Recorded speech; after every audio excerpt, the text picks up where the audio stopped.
Welcome to Developing Palates. This review recap is brought to you by J.C. Newman.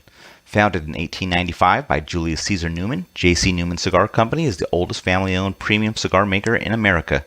J.C. Newman rolls its El Rolage, factory throwouts, and Trader Jack's cigars by hand-operated vintage cigar machines at its historic cigar factory in Tampa, Florida.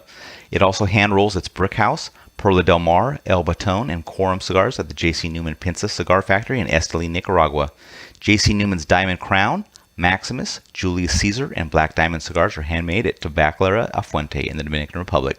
With its longtime partners, the Fuente family, the Newmans founded the Cigar Family Charitable Foundation, which supports low-income families in the Dominican Republic with education, healthcare, vocational training, and clean water. Learn more by visiting jcnewman.com. Hello, everyone. Aaron Loomis here, coming to you from the Ventura Cigar Company studio. With me today is Jiunn Liu. How you doing, Jiunn? Good, man. So today we are talking about the Crowned Heads Juarez Robusto. The cigar is 4 3/4 by 52 ring gauge. Comes out of the Tabacalera Pichardo factory in Nicaragua. Wrapper is Mexican San Andres. Binder is Ecuadorian Sumatra, and the filler is from Nicaragua and the Dominican Republic. Price point is $5.95, and the cigar was released in December of 2018. So with all that out of the way, Jiunn, what was your smoking experience like? Overall, I had a pretty good one. So in terms of it was a medium body strength, kind of most part, medium to a little bit above medium in terms of the body. Hence having Mexican San Andreas usually bumps up the body a little bit more, certainly a bit more than like your typical Connecticut shade, right? So beginning handful of draws, got a very distinct barnyard a funk to it.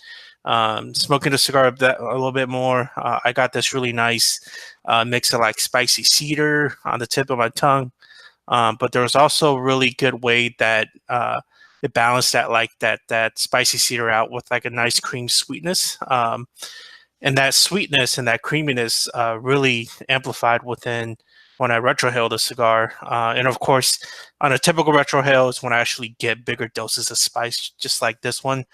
So I got more spicy cedar out of it. In terms of the finish, natural cream sweetness, and they had this lingering red pepper heat on the rear palate. So that was the first couple of thirds. By the time the last third hit, I felt like the cigar lost a lot of the cream sweetness and that nuttiness that I like so much. But it got replaced by minerals, spicy cedar, and what I get out of a lot of Mexican San Andreas, which is just in general a dirt, soil, earthy component, because it's such a to me it feels like it's such a heavy flavor profile of the wrapper. So. But yeah, so overall profile, it was pretty tasty. In terms of construction, I thought it was perfect. I thought the burn was perfect. Tight ashes, even burn. It was cool burning. The draw was just a perfect amount of resistance. How about you? Yeah, for me, the cigar started with dry wood, earthiness, a little bit of baking spice. About a 1/4 inch in, that slight spice that kind of carried a little bit of heat. Joined the profile, replaced the baking spice. Further in, the spice had faded back, pretty faint. All the wood and the earthiness were even up front. Retrohale had an even mixture of the wood and earthiness. And as the first third was wrapping up, a little bit of nuttiness kind of joined the profile, and the strength was right at medium. Getting into the second third, slight creaminess joins the profile. About a 1/2 inch in, some char joins the wood, and the earthiness was still evenly matched up with it. Still a little bit of cream in the background, but the nuttiness had dropped out. At 1 inch in, the retrohale was just carrying significantly charred wood to it. And as the third was coming to a close, the profile was still charred wood, earthiness, faint cream, strength still at the medium mark. And then getting into the final third, the char began to increase. About a 1/2 inch in, the cream was replaced by mustiness. And then at 1 inch in, the cigar began to warm up, bringing a bit of a toasted note to the wood. Retrohale consists of just the toasted wood, didn't have any char to it. And as the cigar was wrapping up, profile was still charred and toasted wood, earthiness, mustiness, and the strength had bumped up to be slightly above medium. In regards to construction, burn was a little bit wavy, but it didn't need any attention. Ash held on 1 inch increments. And in regards to the draw, it was slightly tighter than I prefer, but didn't really cause any issues with the smoking experience. So overall, what were your thoughts on this one, Ju? Dang, you had a shit experience. It wasn't shitty. It just was just. Oh, it was average. Sorry. Yeah. I thought it was a good tasting profile for the first 2/3 of it. And then, you know, I talked about the perfection within the burn and draw of it. So it's really well constructed. The last third wasn't, it was kind of average. It was a little too much like dirt, earth, you know, soil and spice characters, you know, not enough of that sweetness that are like within the first couple of thirds to kind of put it more in just, you know, go to a bit more transitions, complexities. But I like that. I mean, I feel like, I know this was a 2018 release, tail end 2018 release. But, you know, I felt like within 2018, Crowned Heads did some really nice stuff with Nexus San Andreas. I think Buckeye Land and that Court Reserve was both Nexus San Andreas, right? Yeah, I believe so. And I really like those two. But those are definitely priced higher. You know, I think like the Court Reserve is like twice as much as this cigar. Right. But you know, so kind of taking into price into consideration, and of course, the most important part is just how good of a cigar it is. You know, I really thought this was a winner.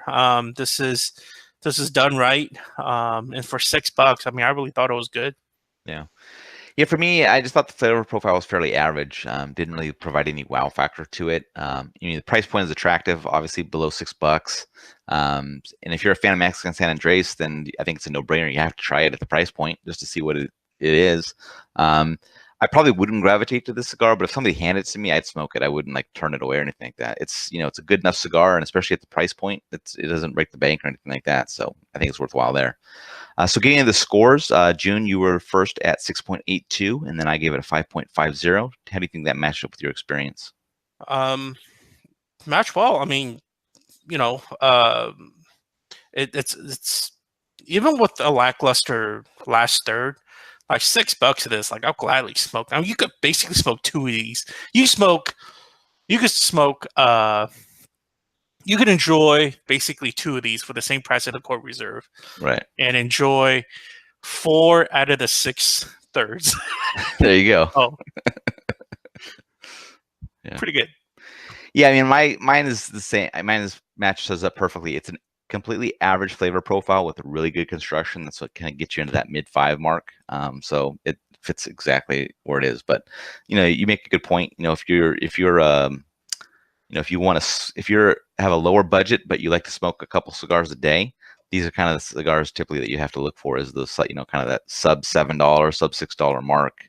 And if you can find one that matches, you know, flavor profile that you're looking for, then, you know, you can go pretty deep on these. And they offer this, I think, in 3 or 4 vitolas, so you can find out which vitola you like and go from there. So I think it's worthwhile. Yep. Any other final thoughts from you on this one? I think Hubert knows how to blend Mexican San Andreas. For me, he does. Right. So yeah, I keep coming up more with this kind of stuff. I'm happy. All right, if you're just catching this video on YouTube, be sure to subscribe to us. We'll also check out the full written review on the website, Developing Palates. Be sure to follow us on all the social media channels, and you can catch all of our review recaps on podcasts. So iTunes, Google Play, and Podbean. Thank you for tuning in. We'll catch you on the next one.